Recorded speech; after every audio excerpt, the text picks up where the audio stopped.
Hello guys, welcome back. அடுத்த கேள்வி பார்த்துடலாம்.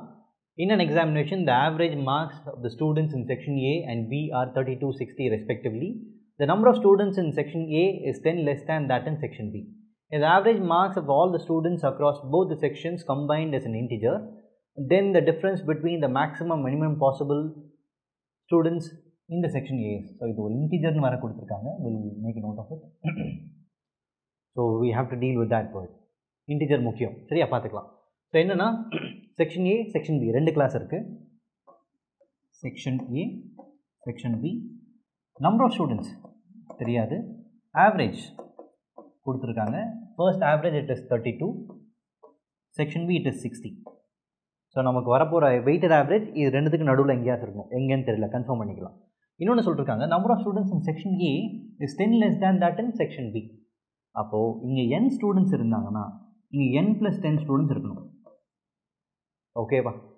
ஸோ இங்கே n+10 ஸ்டூடெண்ட் எக்ஸ்ட்ரா ஸ்டூடெண்ட்ஸ் இருக்காங்க. அப்போ கணக்குப்படி நம்மளோட ஆவரேஜ் 60க்கு பக்கத்தில் வரணும், 60க்கு க்ளோஸராக வந்துடணும். இட் கேன் பி 59, 58 என்ன வேணால் வரலாம், தெரியாது.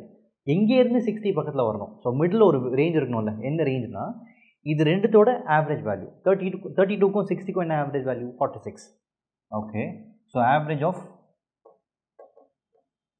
these two averages 32 plus 60 plus divided by 2 it is 46. 92 by 2 46.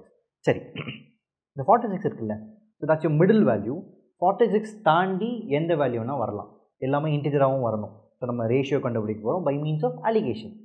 So 46 இல்லாமல் அடுத்து 47 நான் என்ன பண்ண போகிறேன், alligation A B.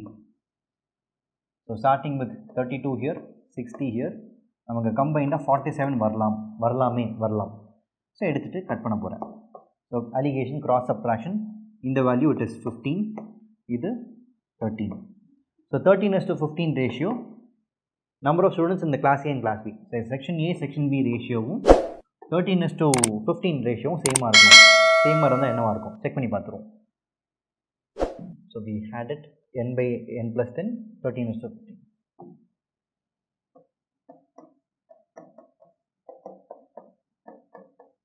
cross multiply பண்ணலாம். 15n 13n plus 130 2n n is equal to 65. so number of students in class A can be 65. இதுவும் ஒரு வேல்யூவாக இருக்கலாம். இதை தாண்டி அடுத்தடுத்த வேல்யூ வரும். 47 எடுத்தோமா 48 49 போயிட்டே இருக்கும். 60 வரைக்கும் போகும். 60 இல்லை 59 வரைக்கும் போகும். ஸோ 59 58 அப்படியே கம்மி பண்ணிட்டே வரும்.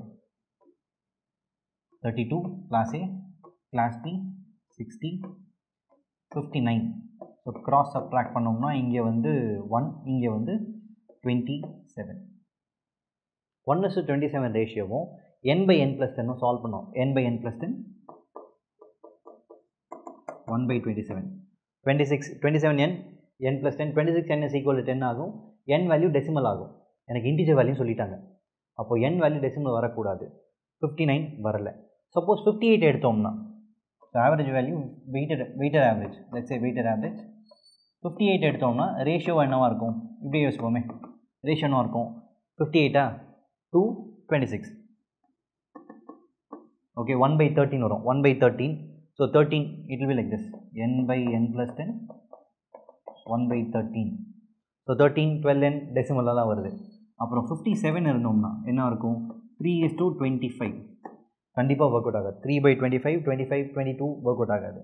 அடுத்தது 56 இருந்தால் என்ன இருக்கும், 56 என்ன ஆகும், 4:24. somehow it is related வருது. 4/24னா 1/6 வரும். செக் பண்ணி பார்ப்போமே.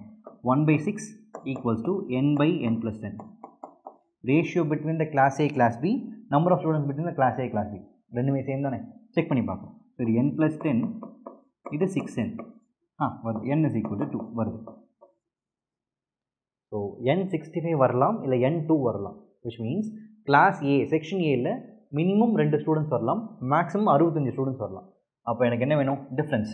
So maximum minus minimum difference வேணும். That is 65 - 2 which is 63. That's it.